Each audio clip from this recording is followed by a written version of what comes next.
until Debussy's time, which was around prolific in the 1890s and then the 1900s, you'd have this traditional harmony, the tonal harmony, and Debussy kind of took that with a few insights from Liszt and other composers, and he just tore it to shreds. So I think it's really important to know the basics. It doesn't mean you have to obey them. You don't have to obey all the rules of theory, but I think it's really important to know them and know what you're up against, really. If I told you that this passionate music student chose not to take music at GCSE, would you be surprised? I think GCSE was the right thing to do, but I'm now not doing it at A level, and I've decided over the past year that actually that's what I'd like to go on and do at university. And so that was, in hindsight, probably a bit of a split decision. But I think the fact that you can carry it on outside of school, and it's not like you're just doing performance outside of school, you're doing theory as well, and you're doing the musicology and the history and everything. So it's not like you're missing out as such, it's just that you don't have that formal qualification at the end of it. The number of students taking music at GCSE is quietly diminishing, from 43,000 in 2015 to only 35,000 in 2018. My name's Adam Davis, and I want to ask what's wrong with the music system, and does the way we choose to teach theory have anything to do with it? So I've come to Redmead High School to meet the NB Music Foundation to ask some of their students what they think of the value of music theory. The NB Music Foundation is one of the many ways students can learn about music outside of school. Some of the students were taking music at GCSE, so I asked them how much theory they needed to know. Especially with classical, there is a lot of theory involved.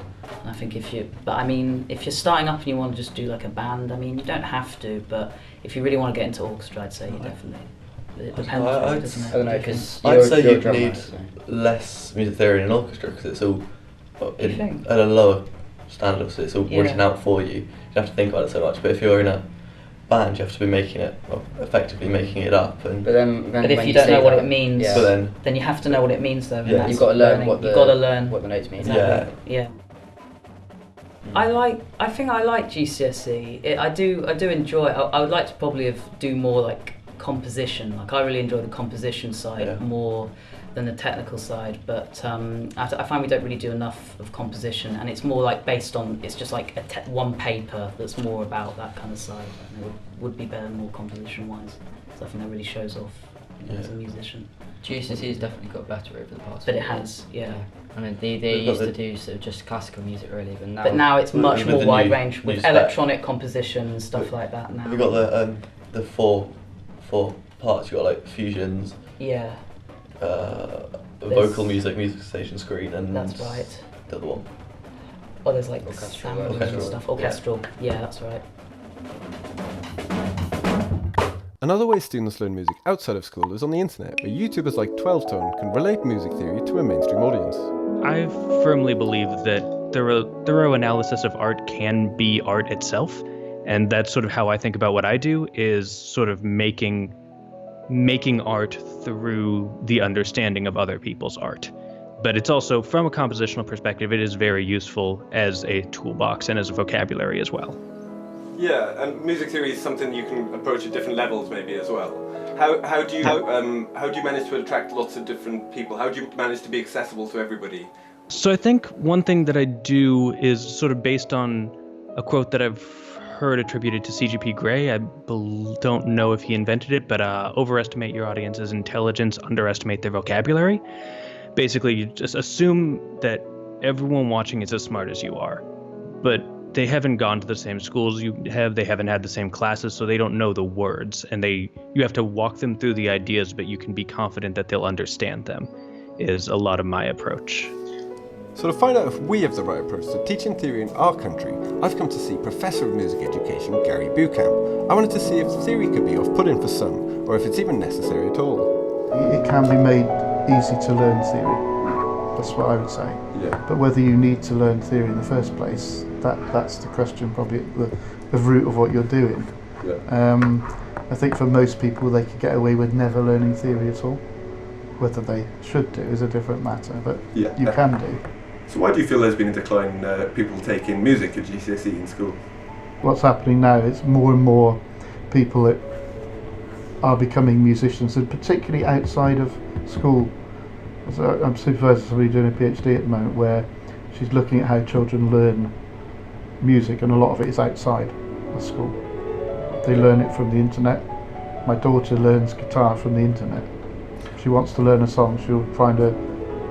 You don't need to understand anything about it because they'll go through it step by step.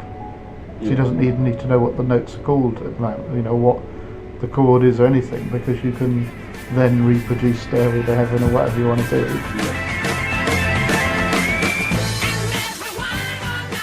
What about later in life? How important is music theory to the average person wanting to learn more about music?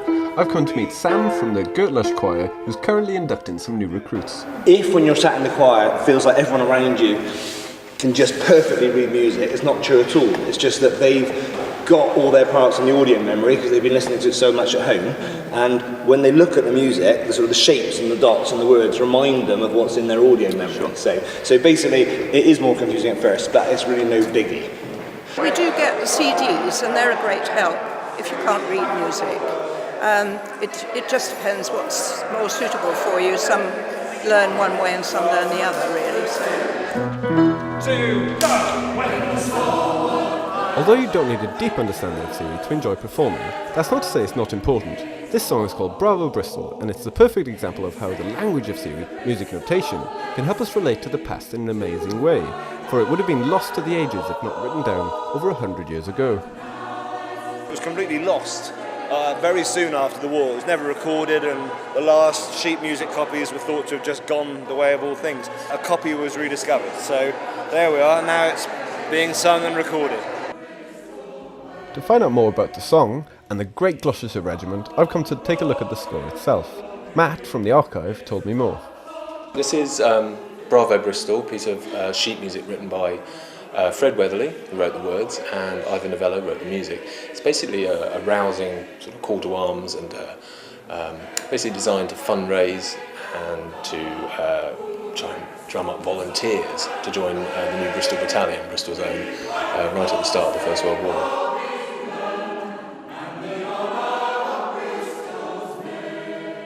So the language of music theory, it's almost a form of time travel. It can help us resurrect and relate to the past in new and meaningful ways.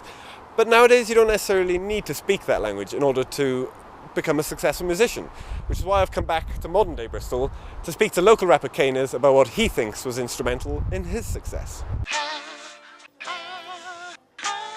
I couldn't tell you what a key is, I couldn't tell you what a C minor is or C major. I couldn't tell you none of that, you know what I mean? But I'm still out here, I still get played on Radio 1, I still get played on 1 Extra. My videos are on the biggest platforms. Still performing the Damon album. Do you think that the music curriculum in schools is engaged with modern music tastes? I'll give you a little story. We've done a workshop with a gang project in Bristol on how to engage in the youth. So we visited 10 of the city schools and we've done like a music workshop. And what we gained from that, and from the feedback from that, we kind of got